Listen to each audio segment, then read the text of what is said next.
قرآن پاک میں رحمت للعالمین کہا ہے۔ ہم انسانوں پر عالم ارواح، عالم دنیا، عالم برزخ اور عالم آخرت، چاروں عالم نبی اکرم صلی اللہ علیہ وسلم کا بڑا احسان ہے، اور انسان کے ساتھ ساتھ جسے ہم بے زبان مخلوق کہتے ہیں، ان پر بھی اللہ کے نبی صلی اللہ علیہ وسلم کا بڑا احسان ہے۔ اس احسان کا تقاضا ہے کہ اللہ تبارک و تعالیٰ نے نبی اکرم صلی اللہ علیہ وسلم کے زبانی، نبی اکرم صلی اللہ علیہ وسلم کے ذریعے سے ہمیں جو حکم دیا ہے اس کو ہم مانیں۔ اس سے پہلے یہ ضروری ہے کہ ہم نبی اکرم صلی اللہ علیہ وسلم کے بارے میں جان لیں۔ نبی اکرم صلی اللہ علیہ وسلم جس نبی کے امتی ہیں، اللہ نے جس نبی کے امت میں ہمیں پیدا کیا ہے، اور جس نبی کے ہدایت کے ذریعے سے ہمیں ہدایت ملی ہے، ہمیں کلمہ کی توفیق ملی ہے، اور ہم دوسرے مخلوق سے الگ ہو کر کے اور دوسرے لوگوں سے الگ ہو کر کے مسلمان ہوئے ہیں، اس نبی کے بارے میں ہم جانیں۔ اللہ تبارک و تعالیٰ نے نبی اکرم صلی اللہ علیہ وسلم کو کس ماحول میں پیدا کیا تھا، اس وقت لوگوں کے اخلاق اور عادات کیسے تھے، گفتار اور کردار کیسے تھے،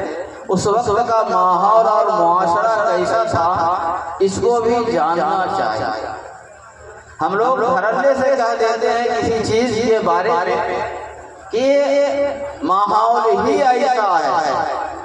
معاشرے میں چلن ہی اسی کا ہے۔ ذرا ہم غور کریں گے کہ اللہ کے رسول صلی اللہ علیہ وسلم کی جس وقت بعثت ہوئی تھی، اللہ تبارک و تعالیٰ نے جس وقت تاج نبوت سے نبی اکرم صلی اللہ علیہ وسلم کو سرفراز کیا تھا، اس وقت کائنات پوری دنیا کی حالت کیا تھی، خاص طور سے عرب کے لوگوں کا تمدن اور تہذیب کیا تھا، وہ لوگ کس طرح سے زندگی گزار رہے تھے، وہ لوگ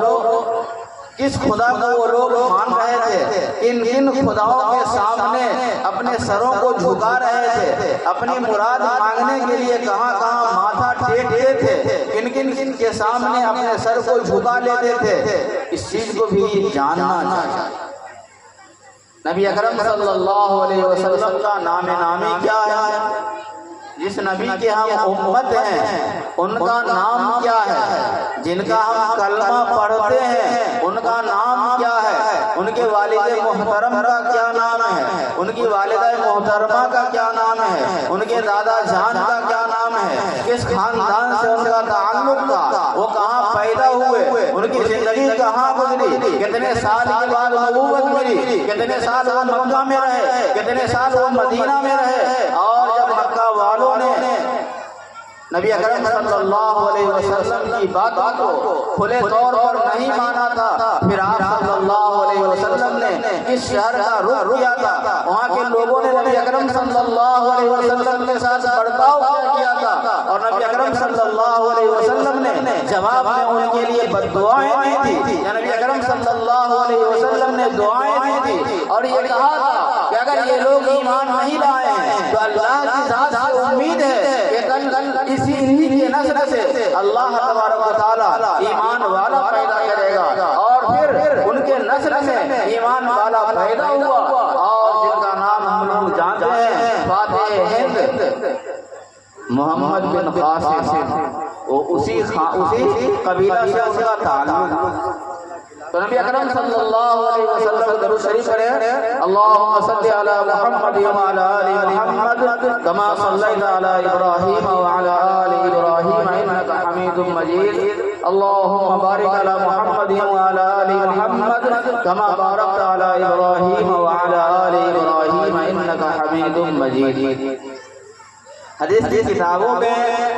جتنی بھی درود شریف آئی ہیں ان سارے درود شریف میں سب سے بہتر اسی درود شریف کو کہا گیا ہے جسے ہم سب لوگ نماز میں بھی پڑھتے ہیں اور اور اس درود کا نام ہے درود ابراہیمی۔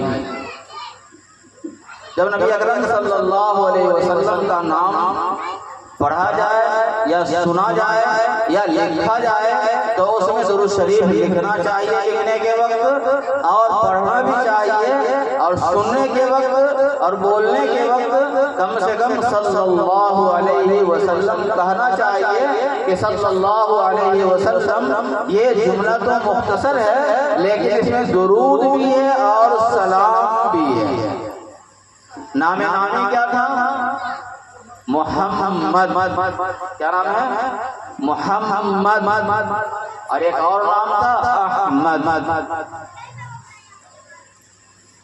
عیسیٰ علیہ السلام نے جو بشارت دیا تھا انجیل میں نبی اکرم صلی اللہ علیہ وسلم کا نام احمد، تو نبی اکرم صلی اللہ علیہ وسلم کے دو نام ہوئے، ایک محمد اور ایک احمد۔ اس کے معنی ہوتے ہیں جس کی تعریف کی جائے، تعریف کیا ہوا،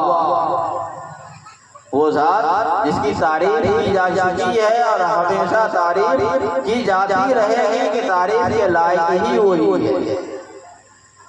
غیر مسلم نے اعتراض کیا کہ عیسائی نے کتاب لکھا اور سروے کیا کہ شروع سے لے کر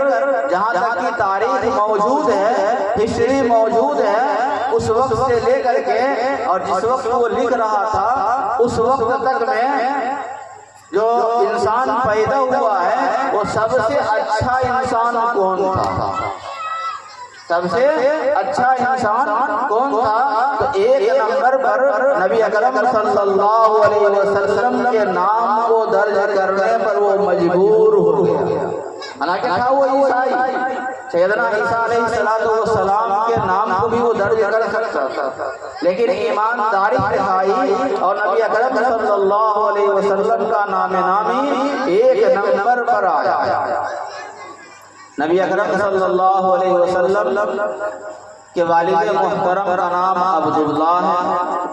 والدہ محترمہ کا نام بی بی آمنہ ہے، دادا کا نام عبد المطلب ہے۔ دادا کے وصال کے بعد، انتقال کے بعد، رحلت فرما جانے کے بعد، دنیا سے چلے جانے کے بعد جنہوں نے پرورش کی وہ چچا جان تھے، ان کا نام ابو طالب، خواجہ ابو طالب۔ خواجہ ابو طالب انہوں نے نبی اکرم صلی اللہ علیہ وسلم کی پرورش کی۔ نبی اکرم صلی اللہ علیہ وسلم کا نام نامی کیا ہوا؟ محمد، ایک اور نام احمد۔ والد محترم کا نام عبداللہ، والدہ محترمہ کا نام کیا ہوا؟ بی بی آمنہ، دادا جان کا نام کیا ہوا؟ عبد المطلب۔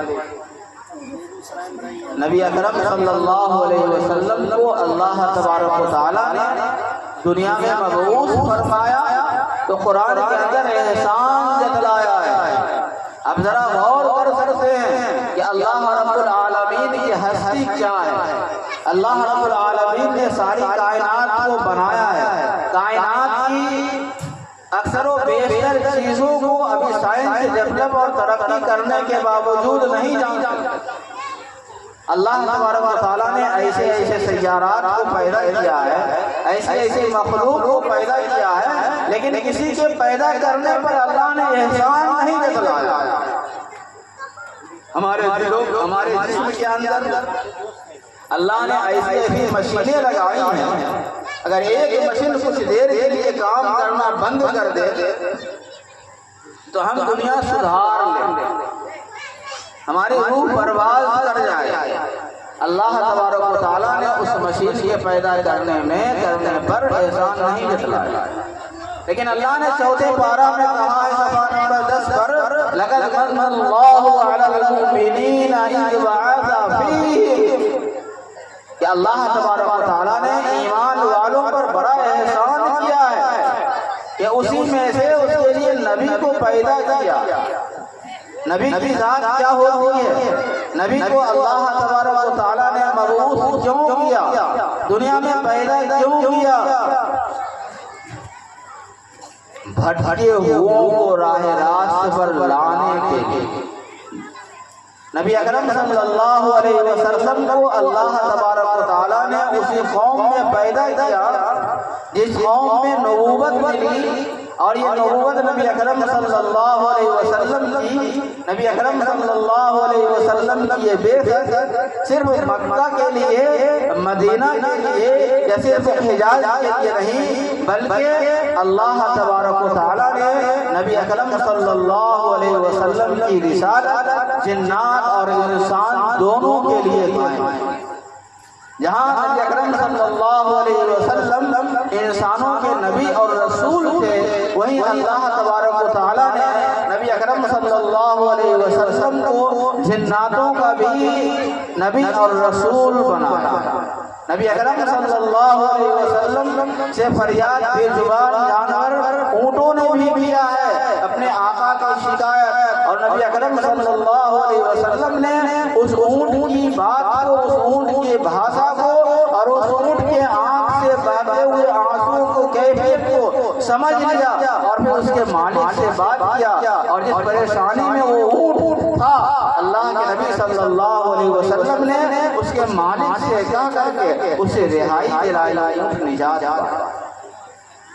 تو اللہ تبارک و تعالیٰ نے نبی اکرم صلی اللہ علیہ وسلم کو رحمت للعالمین بنایا۔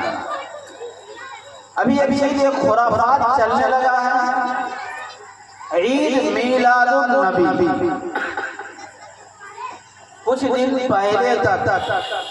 آپ اپنے گھر میں دادی سے یا جو بوڑھے ہیں اپنے اماں سے یا بوڑھے لوگ ہیں وہ جانتے ہوں گے کہ آج سے کچھ دن پہلے یہ بار وفات منایا جاتا ہے۔ نبی اکرم صلی اللہ علیہ وسلم کے اس دنیا سے پردہ فرما جانے کی تاریخ منائی جاتی تھی، اور ابھی یہ شوق سے چلتے ہوئے دھیرے دھیرے ادھر بھی پیر پسار رہا ہے۔ اگر آپ تاریخ کا مطالعہ کریں گے، اگر آپ سیرت کو پڑھیں گے، تو نبی اکرم صلی اللہ علیہ وسلم کی جو زندگی ہے، جو حیات مبارکہ ہے، وہ نبوت ملنے سے پہلے 40 سال، پھر نبوت ملنے کے بعد 23 سال کی جو مدت ہے، اس مدت میں کسی نے بھی نبی اکرم صلی اللہ علیہ وسلم کی میلاد منائی ہو، نبی اکرم صلی اللہ علیہ وسلم کے پیدائش کے دن کو بطور خوشی کی یا بطور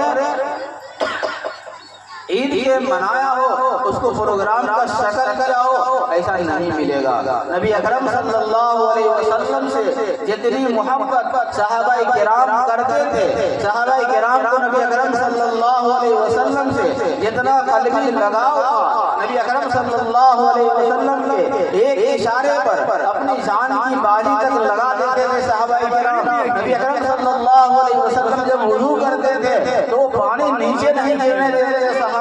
اس پانی کو ہاتھوں پر لے کر کے مل لیا کرتے تھے۔ ان صحابیوں نے کبھی بھی عید میلاد النبی کا پروگرام کیا ہو،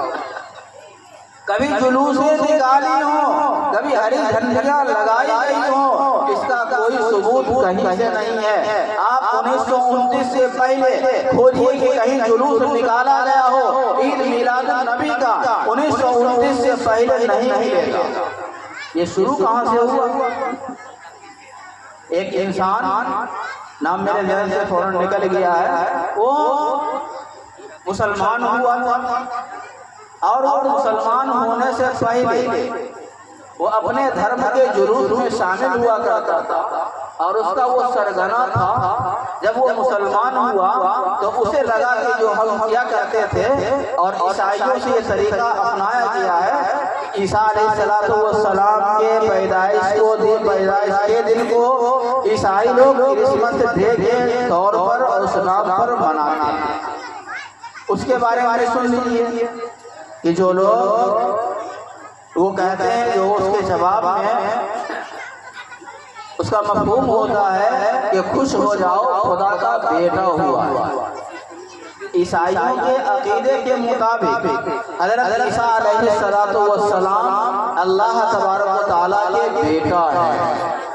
اور جو لوگ اس کے جواب میں بھی وہی کہتے ہیں کہ خوش ہو جاؤ عیسیٰ علیہ السلام اللہ کے بیٹے وہ پیدا ہوئے ہیں. بتائیے قرآن کا جو عقیدہ ہے کہ اللہ تبارک و تعالیٰ کا کوئی کفوا احد، اس کا کوئی ہمسر نہیں ہے. اور پوری سورہ پر ہے قل هو اللہ احد اللہ الصمد لم یلد ولم یولد. قل هو اللہ احد. اے نبی اکرم صلی اللہ علیہ وسلم آپ فرما دیجئے کہ اللہ ایک ہے، اللہ الصمد اللہ بے نیاز ہے، لم یلد اللہ نے کسی کو پیدا جنا نہیں ہے، کوئی اللہ کا بیٹا نہیں ہے، ولم یولد اور اللہ کسی سے جنا نہیں کیا ہے، اللہ کا کوئی ماں باپ نہیں ہے. اگر ہم اس کے عقیدے کے مطابق کہتے ہیں کہ عیسیٰ علیہ السلام خدا کا بیٹا ہے تو اس قرآن کے سورہ اور اس آیت کے کیا ہو جائیں گے؟ انکار کرنے والے ہو جائیں گے. اور قرآن کے کسی بھی آیت کے ٹکڑے کا جو منکر ہوا وہ مسلمانوں کے فہرست میں دنیا میں تو رکھ سکتا ہے، لیکن جو قرآن کا منکر ہے وہ آخرت میں خدا کے یہاں مرتد کے لسٹ میں اٹھایا جائے گا. اللہ تبارک و تعالیٰ نے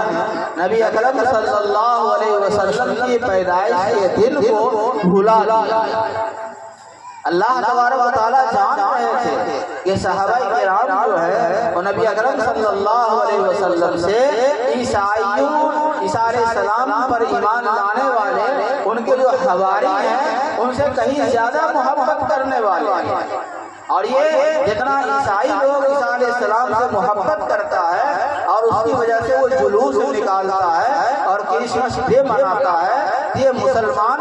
اس محبت میں کہیں آگے نہ بڑھ جائے، افراط اور تفریط کا شکار نہ ہو جائے. اللہ تبارک و تعالیٰ نے نبی اکرم صلی اللہ علیہ وسلم کی پیدائش کے دن کو بھلا دیا.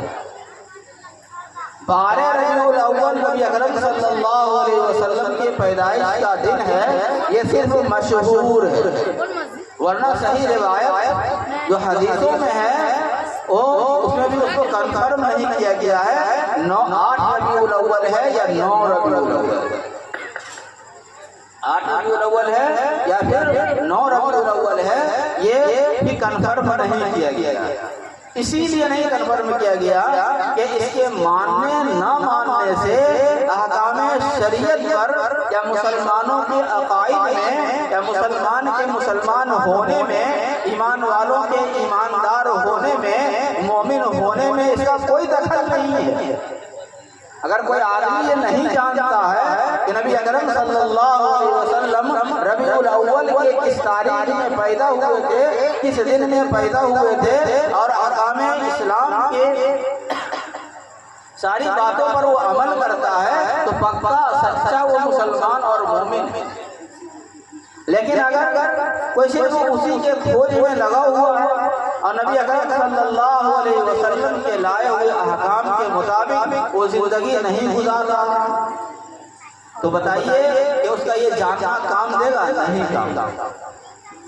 تو نبی اکرم یہ 12 ربیع الاول نبی اکرم صلی اللہ علیہ وسلم کا پیدائش کا دن ہے، یہ ثابت نہیں ہے، اس طور پر ہم نہیں منا سکتے ہیں. نبی اکرم صلی اللہ علیہ وسلم کی حدیث ہے من تشبہ بقوم فہو منہم، جو کوئی دوسرے کسی قوم کی مشابہت اختیار کرتا ہے، اس کا نقل اتارتا ہے، وہ انہی میں سے ہے. بتائیے کہ ہم لوگ اللہ تبارک و تعالیٰ کا جو دیا ہوا بڑا انعام ہے کلمہ کی شکل میں، ایمان کی شکل میں، اس سے ہاتھ دھونے کے لیے تیار ہے؟ کوئی بھی تیار نہیں ہے اور ہونا بھی نہیں چاہیے. نبی اکرم صلی اللہ علیہ وسلم کے لائے ہوئے احکام کو ہم تلاش کریں. نبی اکرم صلی اللہ علیہ وسلم کی زندگی کیسی تھی اس کو ہم تلاش کریں. نبی اکرم صلی اللہ علیہ وسلم کے بارے میں جاننا چاہتے ہیں تو شمائل کا ہم مطالعہ کریں کہ نبی اکرم صلی اللہ علیہ وسلم کا قد میانہ تھا، نبی اکرم صلی اللہ علیہ وسلم کا جو رنگ تھا وہ بالکل سفید نہیں بلکہ سرخی مائل تھا. نبی اکرم صلی اللہ علیہ وسلم کے سر پر جو بال تھے وہ بال مبارک بالکل سیاہ اور گھنا اور ہلکا گھمریالا تھا. نبی اکرم صلی اللہ علیہ وسلم کی پیشانی کشادہ تھی، نبی اکرم صلی اللہ علیہ وسلم کا چہرہ کھلتا ہوا تھا، نبی اکرم صلی اللہ علیہ وسلم کو اللہ تبارک و تعالیٰ نے معجزانہ طور پر اس طرح سے پیدا کیا تھا، جب دو آدمیوں کے بیچ میں اگر چلتے یا مجمع میں رہتے تو نبی اکرم صلی اللہ علیہ وسلم کا قد اونچا رہتا تھا، نبی اکرم صلی اللہ علیہ وسلم کا قد خستہ نہیں۔ شاعر اسلام حسان رضی اللہ تعالیٰ عنہ کہتے ہیں کہ نبی اکرم صلی اللہ علیہ وسلم کی جو صورت تھی اس صورت میں، اور نبی اکرم صلی اللہ علیہ وسلم جس طرح کامل و اکمل تھے اس طرح کسی عورت نے کسی مرد کو جانا ہی نہیں۔ نبی اکرم گویا کہ نبی اکرم صلی اللہ علیہ وسلم جو پیدا ہوئے اپنی چاہت کے مطابق پیدا ہوئے۔ ایک انسان اپنے بارے میں کیا خوبصورتی کو چاہتا ہے، اور کیوں نہ ہو نبی اکرم صلی اللہ علیہ وسلم کی ہستی کیا ہے؟ اللہ تبارک و تعالیٰ کے بعد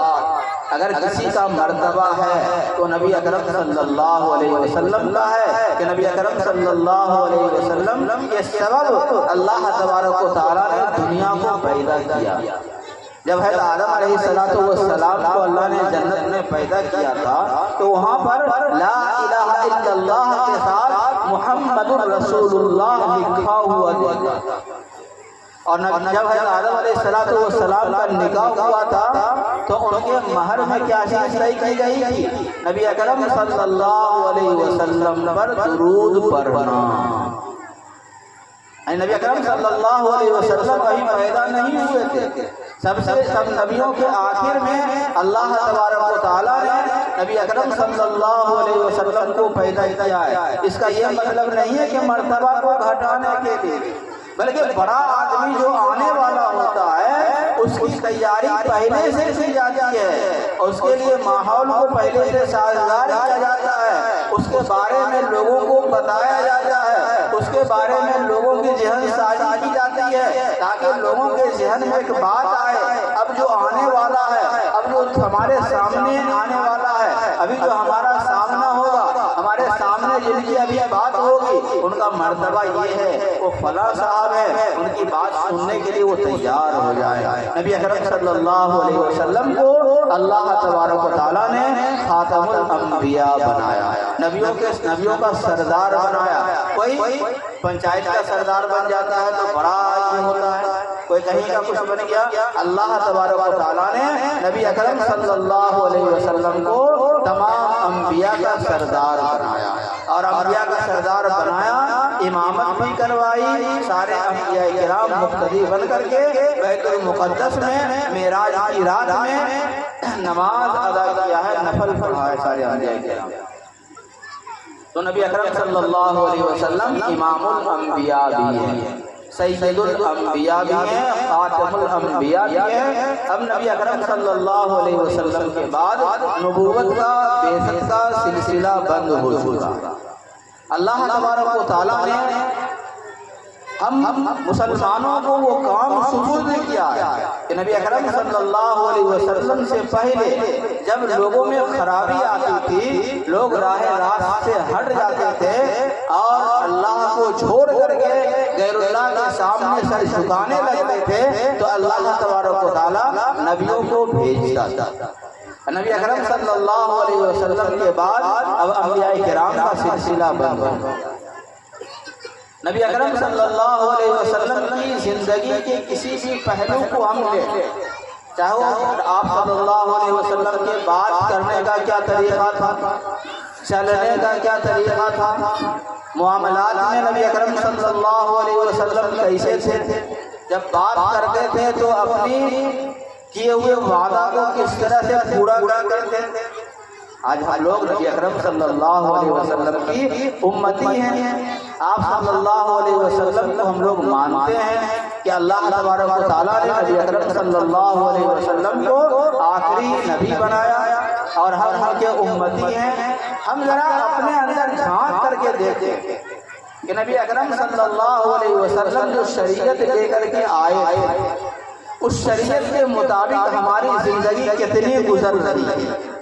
نبی اکرم صلی اللہ علیہ وسلم کا جو طریقہ تھا اس طریقے کے مطابق ہم کئی قدم چل رہے ہیں۔ نبی اکرم صلی اللہ علیہ وسلم کے جو معاملات تھے اور جو معاملات کا طریقہ اللہ کے رسول صلی اللہ علیہ وسلم نے ہمیں بتایا اور سکھایا ہے، وہ اس طریقے کے مطابق ہم اپنے معاملات کو کہاں تک برتتے ہیں۔ یہاں تک کہ نبی اکرم صلی اللہ علیہ وسلم کے چہرے مبارک سے ہمیں کتنی محبت ہے، ان کے پہناوے سے ہمیں کتنی محبت ہے۔ جب کوئی آدمی کسی سے پیار کرتا ہے، کسی سے عشق ہو جاتا ہے، کسی کو کسی سے محبت ہو جاتی ہے، تو محبوب کی ہر چیز کو اپنانے کی کوشش کرتا ہے۔ دو آدمی ہو، دونوں میں ایک دوسرے کے ساتھ گہری محبت ہو، عشق کے حد تک دونوں میں چاہت ہو، تو ایک اس طرح کا کپڑا سلاتا ہے، دوسرا بھی اسی طرح کا کپڑا لیتا ہے۔ ایک جس طرح سے چل رہا ہے، دوسرا بھی اسی طرح چلنے کی کوشش کرتا ہے۔ ہم لوگ دیکھیں کہ نبی اکرم صلی اللہ علیہ وسلم سے ہم لوگ بے پناہ محبت کرتے ہیں، بے پناہ محبت کرتے ہیں، اور ہر ایک کے دل میں بے پناہ محبت ہونی بھی چاہیے کہ حدیث شریف میں صراحت کے ساتھ ہے، تم مومن کامل اس وقت تک نہیں ہو سکتے ہو جب تک میں تمہارے دل کے اندر تمہارے مال و جائیداد، تمہارے بال بچوں، تمہارے باپ داداؤں سے زیادہ محبوب نہ ہو جاؤں۔ تو نبی اکرم صلی اللہ علیہ وسلم سے ہم لوگ بہت بے پناہ محبت کرتے ہیں اور کرنا چاہیے، لیکن صرف ہم محبت کے دعوے دار ہیں۔ ایک آدمی ہے جو اپنے ابا جان سے کہے کہ ہم تو آپ کی بات کو مانتے ہیں اور آپ کو ہم بہت چاہتے ہیں، بڑا آپ کا ہم خیال رکھتے ہیں، لیکن ابا جان کہے کہ گلاس پانی لے آؤ تو کہا دے کہ آپ خود سے جا کے پانی لے آئیے، ہم کاہل پانی دیں گے؟ بتائیے وہ چاہنے والا ہوا، باپا وہ فرما بردار ہوا، فرما بردار نہیں ہوا۔ ہم لوگوں کی بھی حالت اسی بیٹا کی طرح ہے، صرف زبان سے وہ کہہ رہا ہے کہ ابا جان ہم آپ سے بہت محبت کرتے ہیں، آپ کی ہم بڑی قدر کرتے ہیں، ہماری نظر میں آپ کی بڑی عزت ہے، آپ کو کہیے اس کو ہم کرتے ہیں، ہم آپ کے فرما بردار ہیں، جب حکم دے تو حکم کو چھوڑ کر کے بھاگ جائیں۔ تو ہم لوگ نبی اکرم صلی اللہ علیہ وسلم سے محبت کرتے ہیں، کرنا چاہیے، جس طرح ہم زبان سے کہتے ہیں اللہ تبارک و تعالی ہمارے دلوں کے اندر اس بات کو بیٹھا دے، اور ہم لوگ جس طرح صحابہ کرام کے دلوں کے اندر نبی اکرم صلی اللہ علیہ وسلم کی محبت تھی۔ ابھی شادی کر کے آئے ہیں، غسل کرنے کے لیے بیٹھے ہیں، غسل جنابت جو غسل فرض ہوتا ہے وہ غسل لازم ہے، ابھی صرف انہوں نے سر دھویا تھا، جنگ میں جانے کا، جہاد میں جانے کا اعلان ہو گیا، بی بی کہہ رہی ہے کہ آپ غسل کر لیجیے، آپ پر غسل فرض ہے، وہ کہتے ہیں کہ پھر آ کر کے ہم غسل کر لیں گے، اس کا بھی خیال نہیں ہے، کبھی کل شادی ہوئی ہے، پہلی رات بیوی کے ساتھ ہم رہے ہیں، غسل بھی نہیں کیا ہے۔ اللہ کے رسول صلی اللہ علیہ وسلم کا فرمان ہے، اللہ کے رسول صلی اللہ علیہ وسلم نے حکم دیا ہے جہاد میں نکل جانے کے لیے، جان کی پرواہ نہیں کی، اور میدان جنگ میں گئے اور بہادری کے ساتھ انہوں نے دشمن کا مقابلہ کیا۔ یہ دین ہم تک ایسے ہی نہیں پہنچ گیا ہے، بے شمار صحابہ کرام نے اپنی گردنوں کو کٹایا، بے شمار تابعین نے پریشانیوں کو جھیلا اور مصیبتوں کو برداشت کیا، اور دھیرے دھیرے دین ہم تک صحیح حالت میں پہنچا۔ وہ صحابی حنظلہ رضی اللہ تعالیٰ عنہ شہید ہو جاتے ہیں، تلاش کیا جاتا ہے، یہ چیز ایسی نہیں تھی، اس کو اعلان کیا جاتا، لوگوں کو بتایا جاتا کہ میرے اوپر غسل فرض ہے اور ہم ایسے ہی چلے آئے، وہ شہید ہو گئے، لوگوں میں تلاش کیا گیا، نہ زندوں میں وہ موجود ہیں اور نہ شہیدوں میں ان کی لاش ہے، تو پہاڑ کے پیچھے جا کر کے تلاش کیا جاتا ہے، دیکھتے ہیں کہ ان کے سر سے پانی ٹپک رہا ہے اور انہیں غسل دیا گیا ہے۔ ماجرا کیا ہے، تفتیش کی جاتی ہے اور ان کی صحابیہ، ان کی بیوی محترمہ سے پوچھا جاتا ہے تو معلوم ہوتا ہے کہ ان پر غسل فرض تھا اور شہید کو غسل نہیں دیا جاتا ہے، ان کو اسی کپڑے میں دفن کر دیا جاتا ہے، اور یہ چیز لوگوں کو معلوم نہیں تھی۔ تو یہ حضرت بغیر غسل کے دفن کر دیے جاتے، اللہ تبارک و تعالیٰ نے فرشتہ کو بھیجا غسل دلانے کے لیے، اور فرشتوں نے آ کر کے غسل کیا۔ نبی اکرم صلی اللہ علیہ وسلم کی یہ محبت، ہم لوگوں کی محبت ایسی ہے کہ اپنے چہرے پر داڑھی نہیں چھوڑ سکتے ہیں، وقت پر ہم نماز ادا نہیں کر سکتے ہیں، مسجد سے اذان کی آواز آ رہی ہے، ایسا انتظام کر دیا گیا کہ دونوں کھڑکی کیواری ہم بند کر لیں، پردہ گرا لیں، لیکن اذان کی آواز ہر گاؤں میں ہر فرد کے کانوں تک پہنچتی ہے، اور مؤذن کہتا ہے حی علی الصلاۃ، آؤ نماز کی طرف، حی علی الفلاح، آؤ کامیابی کی طرف، اور ہم کہتے ہیں کہ وہ کامیابی نہیں، کامیابی تو بستر پر لیٹے لیٹے ہم لوگ کھوج رہے ہیں۔ جو ایمان ہمیں اپنے بستر سے اٹھا کر مسجد تک نہیں پہنچا پا رہا ہے، اس ایمان سے ہم لوگ امید لگائے ہوئے ہیں کہ قبرستان کے قبر سے اٹھا کر کے اور جنت میں وہ ایمان پہنچا دے گا۔ ہمارا ایمان کتنا مضبوط ہے، پہاڑ کی طرح کہ مؤذن کے الفاظ کو، ان کی آذانوں کو ہم سن رہے ہیں، وہ آواز کانوں تک آ رہی ہے، اور کوئی عذر بھی نہیں ہے، نہ کوئی شرعی عذر ہے، نہ کوئی بشری عذر ہے، نہ کوئی تقاضا ہے کہ نماز اگر چھوڑ دیتے ہیں تو بڑا نقصان ہو جائے گا۔ یاد رکھیے، نماز چھوڑنے سے بڑا نقصان کوئی ہے ہی نہیں انسان کے لیے۔ نماز چھوٹ جائے اس سے بڑا نقصان انسان کے لیے کچھ بھی نہیں، اور ہمیں لگتا ہے کہ نماز کے لیے چلے جائیں بڑا نقصان ہو جائے۔ جو ایمان ہمیں بستر سے اٹھا کر کے مسجد تک نہیں لے جا رہا ہے، تو بتائیے کہ وہ ایمان قبرستان کے قبر سے اٹھا کر کے جنت میں پہنچائے گا۔ ایمان کو ہم مضبوط کریں۔ بات ختم کر رہے ہیں، اشارہ مل رہا ہے۔ اللہ تبارک و تعالیٰ جس زندگی کے لیے، جس دنیا کو بنانے کے لیے ہم لوگ اپنی آخرت کو تباہ اور برباد کرنے پر تلے ہوئے ہیں، شریعت کو لات مار رہے ہیں، دنیا کی زندگی کو گود میں اٹھا رہے ہیں، اس زندگی کے بارے میں قرآن نے کہا جب پوچھا جائے گا کم لبثت، کتنے دن دنیا میں رہے، تو کیا کہے گا انسان؟ یومن او بعض یوم، یومن او بعض یوم، 18 پارہ صفحہ نمبر 8 پر ہے۔ انسان کیا کہے گا؟ ایک آدھ دن ہم رہے ہیں۔ وہ ایک آدھ دن کی مستی کے لیے آخرت کی زندگی کو آپ ذرا اندازہ کیجیے کہ ہم لوگ جو بیٹھے ہوئے ہیں سبوں کے پروج ہوں گے، کبھی نہ کبھی پیدا ہوئے ہوں گے، 100 سال پہلے کوئی مرے ہوں گے، کوئی 200 سال پہلے مرے ہوں گے، کوئی 500 سال پہلے مرے ہوں گے، کوئی 1000 سال، کوئی 5000 سال پہلے مرے ہوں گے۔ یہ تو ضرور جن کے ورثہ ہم لوگ ہیں، وہ اتنے دنوں سے ابھی تک قبر میں پڑے ہوئے ہیں اور اپنے کرتوت کے بقدر وہ پا رہے ہوں گے۔ عمل سے زندگی بنتی ہے، تو اگر عمل اچھی ہے، عمل اچھا ہے، تو قبر کی جو زندگی ہے وہ اچھی زندگی گزر رہی ہے۔ اور اگر انہوں نے اس 60-70 سال کی زندگی کے چکر میں 60-70 سال کی زندگی کے چکر میں آخرت کی زندگی کو تباہ اور برباد کر لیا ہوگا، تو بتائیے کہ وہ 5000 سال سے ابھی تک قبر میں بھوگت رہے ہوں گے۔ کبھی بچھو ادھر سے آ رہا ہوگا، کبھی سانپ ادھر سے آ رہا ہوگا، کبھی کوئی کیڑا ادھر سے آ رہا ہوگا، کوئی کیڑا سر کی طرف سے آ رہا ہوگا، ارے کتنی پریشانی۔ اور اس کے بعد پھر میدان حشر میں جمع رہیں گے، 50,000 سال کے بقدر کا دن ہے وہ، اور اس کے بعد پھر جب ہمارا فیصلہ ہوگا ہم جنتی ہوں گے یا جہنمی ہوں گے، اللہ تبارک و تعالیٰ حفاظت کرے کہ اللہ تبارک و تعالیٰ ہم لوگوں کو ایمان والا بنایا ہے۔ اللہ تعالیٰ ہم سبوں کو ایمان کی حالت میں دنیا سے لے جائے، یہی امید اور یہی کام کرنا چاہیے۔ تو بتائیے کہ ہم اپنی اس چھوٹی سی زندگی کے لیے مثال کے لیے سمجھیے کہ کوئی کسی کو کہہ دے کہ ایک رات اگر تم جاگ کر کے فلاں کام کرتے ہو تو تمہیں ایسی نوکری ملے گی کہ سب دن تم اس سے فائدہ اٹھاتے رہو گے اور سب دن تم کو وظیفہ ملتا رہے گا۔ ارے کون بڑا بیوقوف ہوگا کہ کہے گا نہیں ہم ایک رات نہیں جاگیں گے؟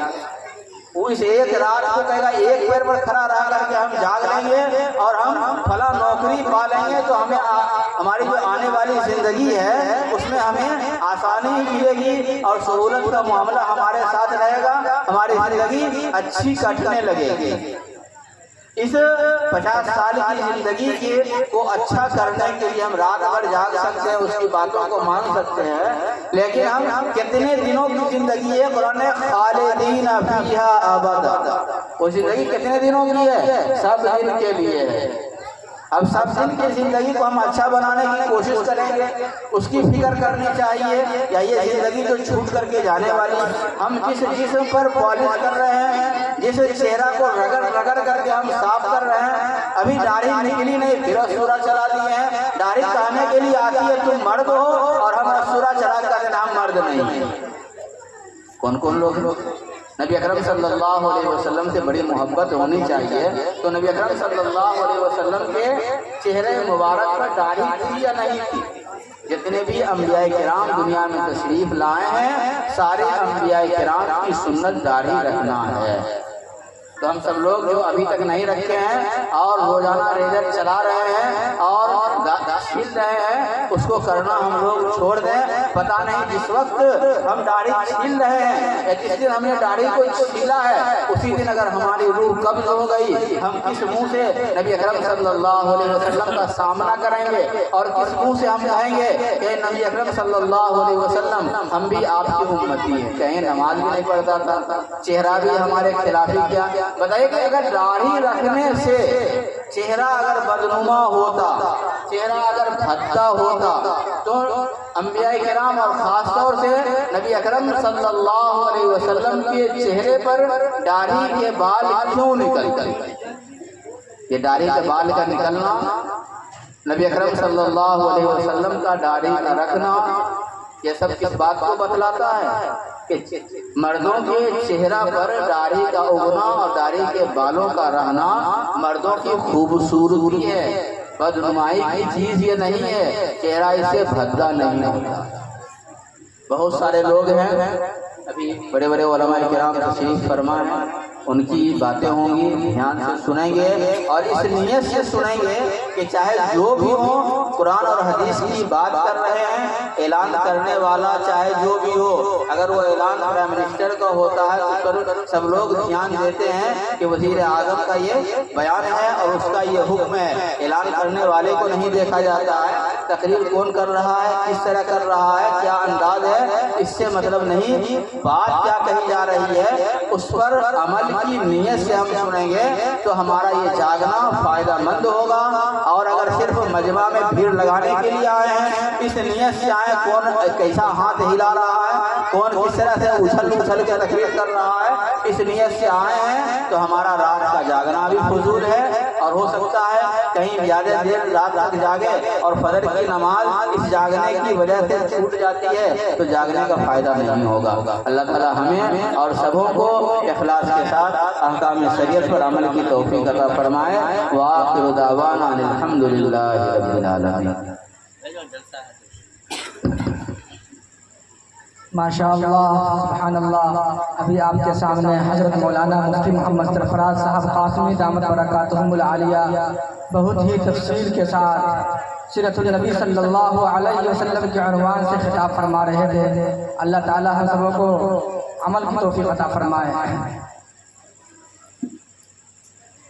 میرے محترم بزرگوں اور دوستوں اور میرے نوجوان ساتھیوں، اللہ کا لاکھ لاکھ شکر ہے کہ اسٹیج پر صدر جلسہ حضرت مولانا محمد غالب صاحب ندوی رحمانی حفظہ اللہ بھی تشریف لا چکے ہیں، اور ان قریب ہمارے جو ہے مہمان خصوصی حضرت اقدس مولانا محمد مظہر الحق صاحب قاسمی دامت برکاتہم العالیہ بھی بہت جلد انشاءاللہ تعالی اسٹیج پر روح افزا ہونے والے ہیں۔ اسی لیے آپ سبھی حضرات سے اور نوجوانوں سے درخواست ہے کہ آپ حضرات خاموشی کے ساتھ، اطمینان کے ساتھ، وقار کے ساتھ سنجیدگی سے بیٹھے رہیں، اور جناب محمد رسول اللہ صلی اللہ علیہ وسلم کے شان اقدس میں جناب نبی گنگنائے جا رہے ہیں، آپ ان کو بھی محبت کے ساتھ سنیں اور پیارے آقا صلی اللہ علیہ وسلم کے عنوان سے، سیرت النبی صلی اللہ علیہ وسلم کے عنوان سے جو باتیں بتائی جا رہی ہے، آپ حضرات ان کو بھی جو ہے محبت سے عظمت کے ساتھ سنیں، درود شریف کا ورد کرتے رہیں، اور جو شعراء کرام آئے تو آپ ان کو جو ہے حوصلہ افزائی کے لیے سبحان اللہ الحمدللہ کا نعرہ بھی لگاتے رہیں، تاکہ ہمارے شاعر اسلام مداح رسول شہنشاہ ترنم کی بھی جو ہے حوصلہ افزائی ہوتے رہے، اور وہ پھر جو ہے کھل کر جو ہے آپ کے بیچ نعت پڑھیں۔ حضرت شیخ الہند مولانا محمود الحسن دیوبندی رحمۃ اللہ علیہ جو دارالعلوم دیوبند کے پہلے اسٹوڈنٹ ہیں اور پہلے طالب علم ہیں، وہ عشق و محبت میں ڈوب کر پیارے آقا صلی اللہ علیہ وسلم کی محبت میں ڈوب کر شعر کہتے ہیں کہ تجھ میں حور و قصور رہتے ہیں، جنت سے مخاطب ہو کر فرماتے ہیں۔ دیکھیے اتنا بہترین شعر ہے کہ آپ سنیے گا تو آپ کا دل باغ باغ ہو جائے گا۔ حضرت حسان بن ثابت انصاری رضی اللہ تعالیٰ عنہ جو شاعر رسول ہیں اور جناب محمد رسول اللہ صلی اللہ علیہ وسلم کے خاص اور اخص الاخص صحابہ کرام رضی اللہ عنہم میں ہیں، ان کا نام نامی بہت اونچا ہے، تو ان کے بعد اگر یہ شعر پیش کیا جائے تو اس شعر کے بعد اسی کا نمبر آتا ہے۔ حضرت شیخ الہند محمود الحسن دیوبندی رحمۃ اللہ علیہ پیارے آقا جناب محمد رسول اللہ صلی اللہ علیہ وسلم کی عشق و محبت میں ڈوب کر فرماتے ہیں کہ تجھ میں حور و قصور رہتے ہیں، تجھ میں حور و قصور رہتے ہیں، تجھ میں حور و قصور رہتے ہیں، میں نے مانا کہ ضرور رہتے ہیں، میں نے مانا کہ ضرور رہتے ہیں، تجھ میں حور و قصور رہتے ہیں، میں نے مانا کہ ضرور رہتے ہیں، میرے دل کا طواف کر اے جنت، میرے دل کا طواف کر اے جنت، میرے دل میں حضور رہتے ہیں، میرے دل میں حضور رہتے ہیں، میرے دل کا طواف کر اے جنت، میرے دل میں حضور رہتے ہیں۔ جنت میں تو ایسے سب کچھ ہے، سب کچھ ہے، ساری نعمتیں ہیں، لیکن حضور صلی اللہ علیہ وسلم نہیں ہے اور ہمارے پاس کچھ نہیں ہے، لیکن جو ہے شیخ شولی کے مسلمانوں کے دلوں میں، نوجوانوں کے دلوں میں، بچوں کے دلوں میں اور پردہ نشی ماں بہنوں اور بیٹیوں کے دلوں میں اور اس طریقے سے پورے عالم اسلام کے مسلمانوں کے دلوں میں حضور رہتے ہیں۔ اس لیے شیخ الہند رحمۃ اللہ علیہ فرماتے ہیں کہ میں نے مانا کہ تجھ میں حور و قصور رہتے ہیں، میں نے مانا کہ تجھ میں حور و قصور رہتے ہیں، میں نے مانا کہ ضرور رہتے ہیں، میرے دل کا طواف کر اے جنت، میرے دل کا طواف کر اے جنت، میرے دل میں حضور رہتے ہیں۔ آئیے آپ کے سامنے شہنشاہ رسول مداح رسول شہنشاہ ترنم بلبل بہار جناب عزیزم شہباز صاحب دامت برکاتہم شاعر اسلام جناب ارباز صاحب سلمہ کو دعوت دیتے ہیں کہ عزیزم آئیں اور ہم سبوں کے سامنے جو ہے نعت نبی گنگنا کر ہم سبوں کے دلوں کو باغ باغ فرمائیں۔ آپ کے سامنے شاعر اسلام عزیزم محمد ارباز صاحب سلمہ